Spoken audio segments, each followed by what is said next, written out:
Everyone, my name is Nkechi Irabo. I usually go by Nkechi. I am a community member and the project lead for a Tapestry of Cultural Echoes. This project was birthed out of the desire to preserve Nigerian culture for youth in the diaspora. I'll be having a conversation with seniors in our community and I hope you enjoy watching this. I also want to say thank you to Africa Center and Canada Service Corps for sponsoring this project, as well as the amazing team that's helped me to bring this to life. Thank you guys for agreeing to participate in my project today. I'll have you guys introduce yourselves and tell me the meaning of your names and the relationship between the both of you. My name is Patience Ajirogene Omoniyi. That's my marital name. I'm married now. Eunice Oboh. So the meaning of Ajirogene is God be praised. That's from Isoko in Delta State, Nigeria, West Africa. So patience, just like is an English word, just the meaning, literally patience, that's what it means. So Omoniyi, that means child has value. That's the Yoruba meaning. That's the literal meaning for Omoniyi. That means a child has value. So that's what it means. My name is Eunice Oboh. That's Grandma Eunice Oboh. I'm from Delta State, Isoko. And Eunice, it means united. Then the Oboh, it means a doctor. Doctor. Yeah, is a doctor who heals the sick people. Who really cure people and care for people for good. So, that is healing. I like that. It's powerful. Yeah, is a doctor. Yeah. What's the relationship between the two of you? Yeah, she's my mom. Okay. She's my mom. She's my daughter. Yeah, that's good to know. So what's one thing that sticks out to you when you think about Nigeria? To me, anytime I think about Nigeria, I think about the cultural background. What about you? My own, the cultural living and whatever they do. Right from my village, I still remember that I wish I'm there. And how my parents brought me up, how to be with people, to respect others. You know, even in school when I was in school for that 19 something, the cultural learning still working in my life till today, and it make me to be a somebody today, to unite with all people, whatever, whosoever. To ask when you guys left Nigeria. I'll speak for myself first. I actually came in last year, 2024, but I've been here off and on before. So I came in fully as an immigrant 2024.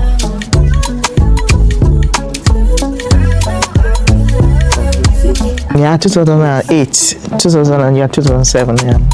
Then, after I came here, it was still like 3 months as a visit. Then went back to Nigeria. Immediately we went back to 2014. My permanent residence department. So I came here finally for 2016 up to today. So I'm a citizen of everything in Canada. So I wanted to ask, how many grandchildren do you have? She has 12. Wow. 12 disciples. Perfect number. Yeah, 12 disciples. Yeah. We call them disciples. She has 12 disciples. How was the value of Nana in your life? Like the age difference, having your parents, how did she guide you? How did she bring you up? My mom I'm 47 now and she's 89. So can someone help me with the mathematics? 42. Thank you. I think so. Yeah, 42. So yeah, she got married. I think I will start from that. She got married at the age of 19. It's not as though she got married at a very late age. No, she got married at a very young age, but she had I had like 4 siblings ahead of me. She treated each child equally. No preference. Hey, my mom is an African woman. You know, an African woman is very strict. She is very strict, and when she tells you that this is what you need to do, you have to do it. If you don't do it, you know what we follow. So that's it. Yeah, you know the repercussions after it. So she gave us the upbringing that of the typical African woman. Imbibed the culture of respect. Know what you're doing. Do it the right time. You don't play when you're supposed to be working. There's time for everything. So she imbibed that culture in us when we were growing up. So growing up with my mom was like the normal growing up with your parents. You have a dialogue, even though you cannot question some things they ask you to do, but there are times that if you try to question, they will tell you that no, that's how you have to be. They will not give you any explanation. Yeah, so that was the kind of setting that we had then. They tell you you have to do it this way, and that is how, even when you ask why do I need to do it, you know you have to do it because that's how it's been done. That is it. I'd like to know, if you were to return today, what social norms would you embrace and which ones would you reject? To me, I think one of the social norms I would like to embrace is the communal relationship that we have back then in Nigeria. Just like I said earlier, that it's the community that takes care of the child. It's not the parents alone, the community. If I remember when we were growing up, if you commit an offense or you did something that is wrong, an elderly person in the community would have punished you before getting home. And if you get home, you dare not say someone punished you, because they will ask you, what did you do? And in trying to say this was what I did, you get another punishment. So just keep quiet and just absorb the last punishment you took and not say anything. Not only my mom, there are other people, elderly people around too, that they will caution you when you're doing something wrong. When you're treading the wrong path, they will call you to order. They will tell you that this is what you need to do. No, you don't do that. This is wrong. You understand? That to me, it's something I would love to have back. You understand? Because the community takes care of the child then. Unlike now, you know, you have to, my parents said this and that is it. Nobody can challenge the parent, nobody can correct the child. If you try to do that, you are invading their rights. You are invading their privacy. So to me, the communal thing, I love to embrace that. Then, to extent of marrying, you know, those things. This is you must marry this. At that day, boy must marry this, or through the friend of the relationship of the parents, they will do. No, you know it's affecting now, but that is why you see, say, especially any tribe now, marry anywhere. We don't need to force, like my own, as I said. Do you think if this now, the parents can marry, arrange somebody, they just send you go. They ship you there. Yeah. Activities and games that you played when you were younger, you would like to play again. I'm gonna give it's only the local name that I know how to call. I don't even know the English name for those. Yeah. You know, when I was, my son, I have my son, he's 7 years. One day he asked me, he said, Mom, did you have PlayStation to play with when you were growing up? I was like, hey, PlayStation? Nothing like that. I said, we created our toys ourselves. We are always together. We always come outside and play. We don't sit indoors, because then you hardly see us sit in front of the television. To do what? When your dad is watching the news, who are you to go and change the station? More so, we don't even have many stations then. So it's just like 1 or 2 stations. So it's either you're watching NTA or the local station in the States. This Koso, Snail, the snail shell. So you just toss it around, and once it capsizes, you are good. But if you turn the other way around, oh, you've lost the game. So the opening would have to face the ground. Yes, the opening will face the ground. But if the opening did not face the ground, oh, you've lost that game. So that was the game, one of the games we played. Then there's this tenten, they call it tenten. Yeah, I know tenten. I don't know the English name, but I know tenten. Oh my God, you can't beat me to that tenten. I played to the extent that my mom beat me and stopped me from playing that tenten. So, and we played cards. We played words. It's called words. We played words. Then we played the joker. The joker card. We played those ones. We played the joker cards. We learned how to make crafts with our hands, like the toy planes, the paper planes. You just So we learned all those things. If I learned something as a child, and other children see me do it, they want to know, how did you do this thing?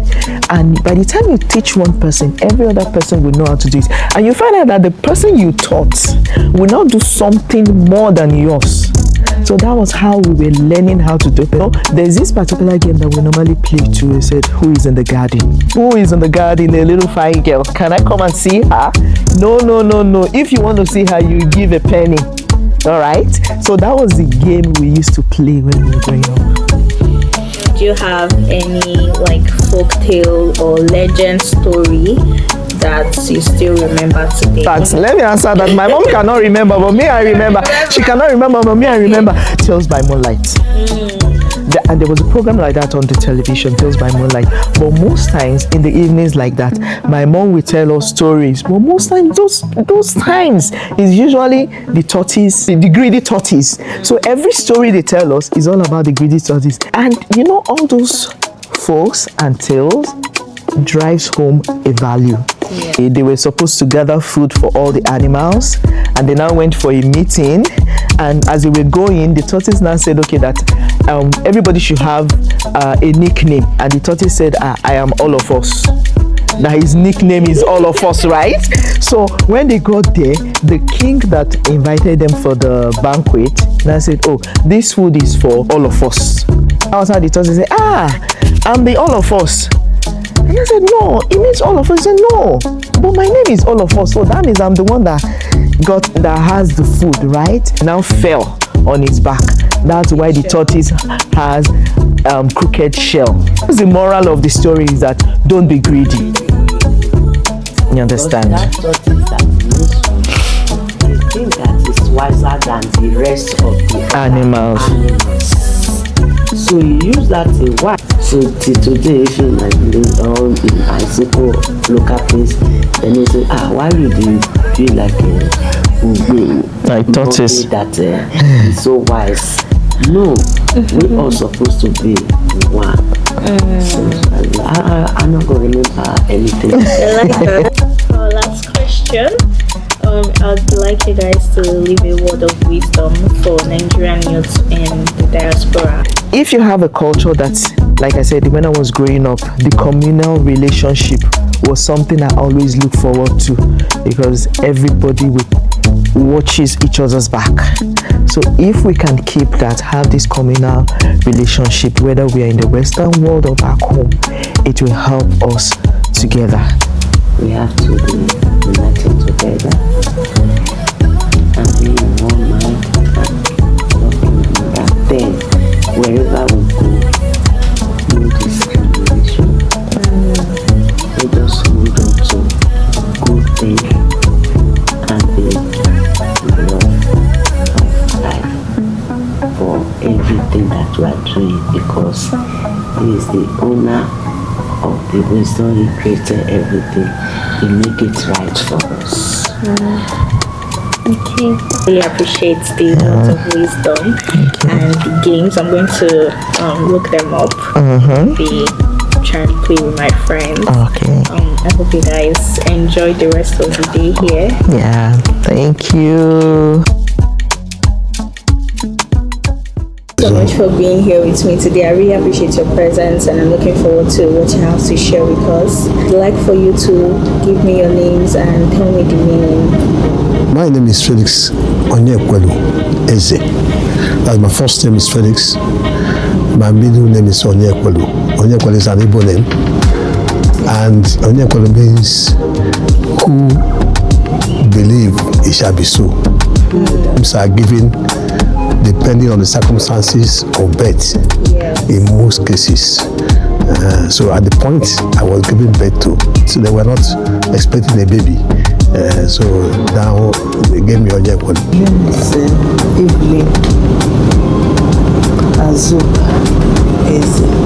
Evelyn, of course, is Oyibo name. I don't know. Yeah. It's English name. Then Azuka is an Igbo name. Names in Igbo land, they are circumstantial. Depends on the circumstance. I happen to, we are 8 siblings. I am the 5th. Okay.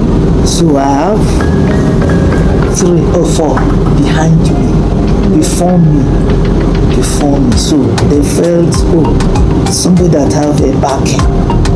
I have a backing. Yeah. People are backing me behind at the point that I came.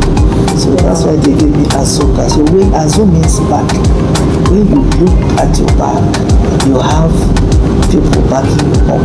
I would also like for you to tell me how you both are related. This is my husband. Yeah. I know that, so I had to ask. Where are you both from? We are both from Anambra State. Anambra State. We're different local governments. Anambra State is in the Southeast of Nigeria. And how did you meet?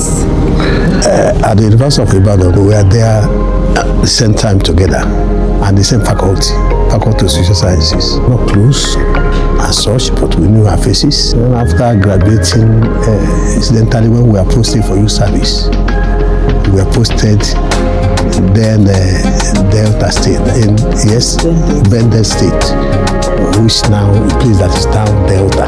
We served at Auchi. So in Auchi again we met. Then when I graduated, I got a job. After youth service. In fact, I got job during youth service. So after youth service, I was sent to Jos. I go to a bank, I saw her. I said, you again? So it was there we developed a relationship and eventually we got married. He told me later that he has been eyeing me in school.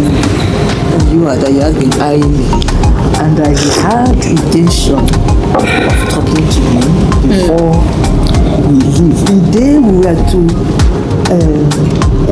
pass out from orientation. It was at orientation camp at Auchi. That was the day he told me that he has been eyeing me since Childhood. How would you recount it? Well, I was born in Kano. My parents moved to Kano, for their livelihood. We went to primary school in that Kano.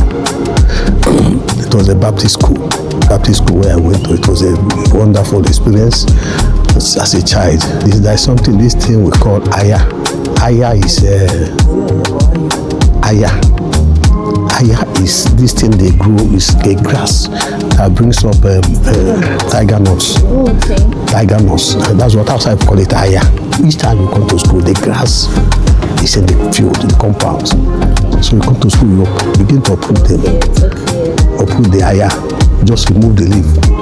Then the one you get is the tiger nuts. That was where we started primary school. But during the war, we all left, moved to the east. As we moved to the east, we moved to started primary school immediately. The school where Nnamdi Azikiwe school, primary school where he schooled also. Central School Onisha. Completed my primary school there just before the war. Completed 1966. How did you guys adapt to moving to escape the war? Everybody got used to it at a stage. Even after the war, it wasn't still easy to adjust. My mom was then, when we came back from Canada, my mom she was one of the big traders in Onisha market, the main market. So she moved her market into that place. Akara, that the original one, those were what my mother was trading on. We got retarded academically, we got retarded. So there was nothing that was being done at that time. It was a survival period. Because of the the pressure on the Biafran side. Pressure. So many things were lacking. Many people didn't have the money to start life all over again. Because we have our currency. Biafran currency. Many people sold positions to be able to have the Nigerian currency in those days is not jam. Thank God the breed of a Nigeria. You take individual universities. But then social sciences was A level. You enter with A level, you don't enter with O level. So What's the difference? A level, like a GC advanced level. That was after WAEC, you go for 2-year course.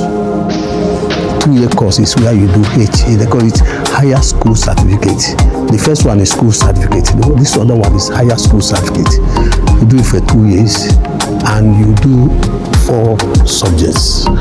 4 subjects. I say 3 of your core subjects with Ajara paper. It's only when you pass it that you can be admitted to university.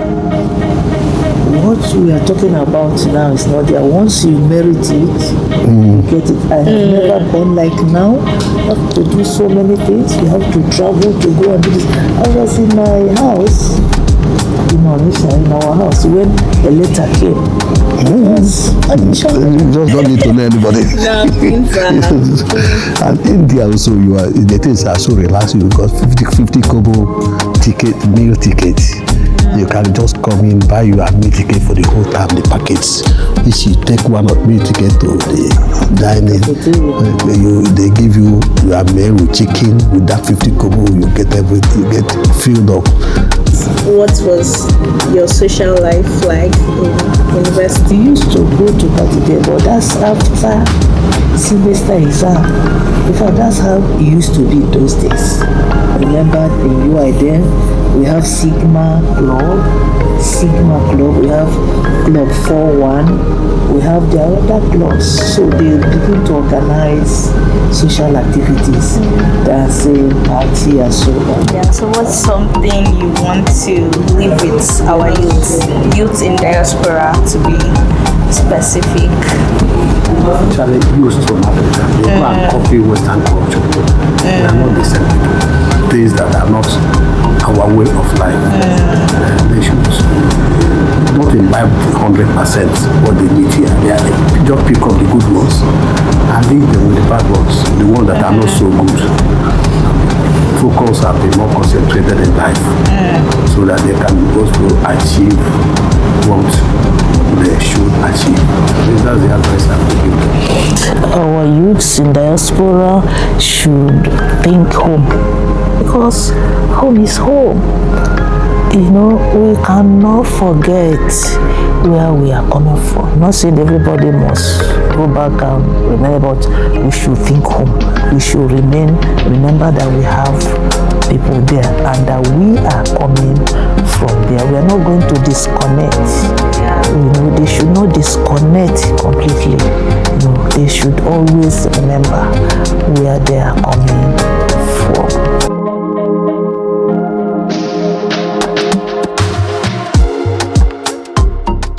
Hi, thank you for being here today. Really appreciate your presence. Thank you for the opportunity. Once again, it's nice to be here. Can you share your name, the meaning, and what led your parents to give you the name? Well, my name is Olubukola, from the western part of Nigeria, and the meaning is God added wealth unto me. So I think the reason they named me it was because I was the first child, and my dad was kind of amazed, and he wanted wealth. I think that was the meaning. That was why he said they should name me that. So, and I think the name followed me all my life anyway. So, it's a wonderful name. So it is. I love the name. I like that. Children are a blessing from the Lord. This. How long have you been in Canada? When did you move here? We moved here 2015, and it's been like a decade now. I love it here. No, I wouldn't say it's not that bad. It's just because of the weather. Thinking about how life was for you living in Nigeria, are there any elements of that you miss here in Canada? Especially the food. Well, I still eat the African food here in Canada. I think for the past 10 years I've been eating my African food. It's that expensive, but I don't care because I don't really like Canadian food. So most of it are processed food, which I don't. I'm not a party to that. I miss the culture, the wedding ceremonies, the events that people hold on a daily basis. I think I really miss that aspect of Nigeria. Walk me through your childhood. So how was it like going to primary school in Nigeria? My primary school, I was a day student, and it was kind of amazing because the school was like far away from my home, and we were given the opportunity to walk, not like now. You have to drop your kids in school. That was my secondary school. And my primary school, I went to children's home school in Ibadan. And university days, I went to University of Agriculture. Okay. So I studied computer science.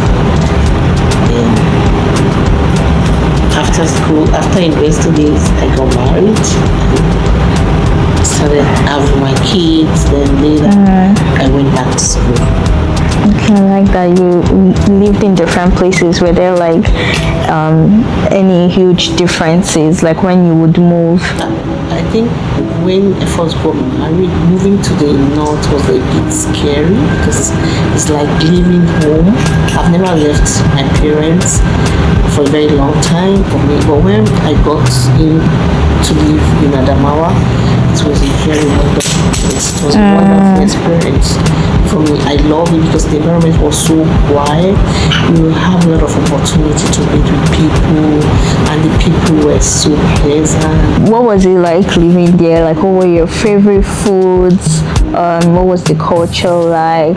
In the northern part of Nigeria, the cultural part of it is very pleasant because the people there, I think most of them are satisfied with life. So you keep to your family life, you keep to your neighbor life, you go to church, and that's it. I learned a lot about it, that when a child is getting married, the bride buys all the furniture to the house. That's my first place that I made. Different people, different language.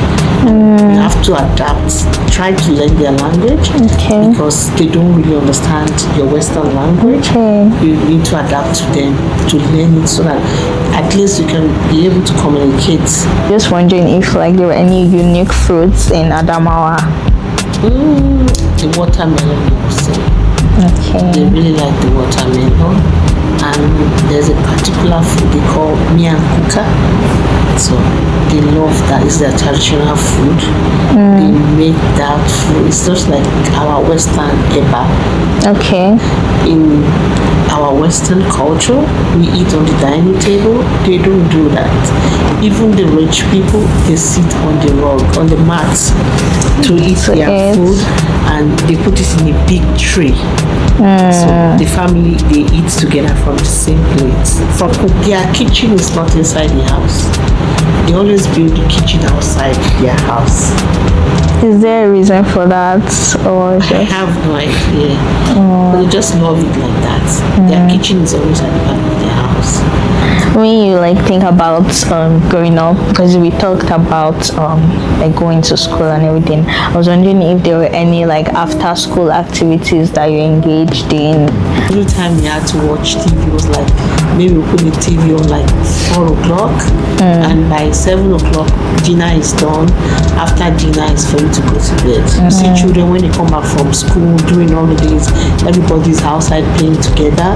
But these days things are different. Yes, yeah, people don't trust one another again. They don't allow their children are being locked inside the house all the time. Are there like any games from that time? 10-10. Yeah, I'm familiar with that one. Yes, we do 10-10. We draw line, then people come and play. We play Ludo, we play Ayo. Yeah, those are the kind of things that we grow up with. We've been able to like recreate some of those elements here in Canada. Like, what do you do for fun? Family movies, or we watch marriage ceremonies in Nigeria. Wow, With my that's kids. unique. Yes, that's what we do. When I'm bored, I watch series of Netflix movie with my kids. I encourage them with Nigerian culture. I put all these elaborate family weddings on YouTube and we watch it together. All these things about their dressing, who's dressing well, who's not dressing well, which family do you like, all this kind of things. Those are the kind of things I do. And when I'm bored, I call people from Nigeria. Would you like to leave any word of wisdom or advice for youth watching this right now? Well, for people, for youth watching this, I would just say they should stick to their personal interests.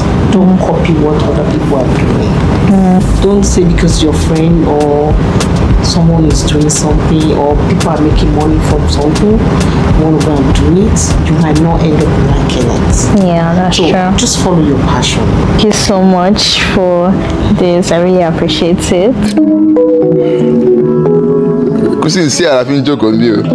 The truth of the matter is, there's some part. If you live in Lagos, there's no way you go to it to be odd. Get that kiss because you're not going to win that kiss. They can drag that kiss for 12 years. I know my mom.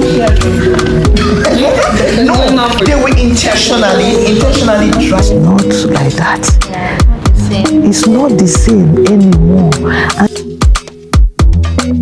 My coach told me that I should tie the rubber to the right, because if I tie to the right, I'm not used to it, so it's kind of awkward to me. I'm used to the left hand side.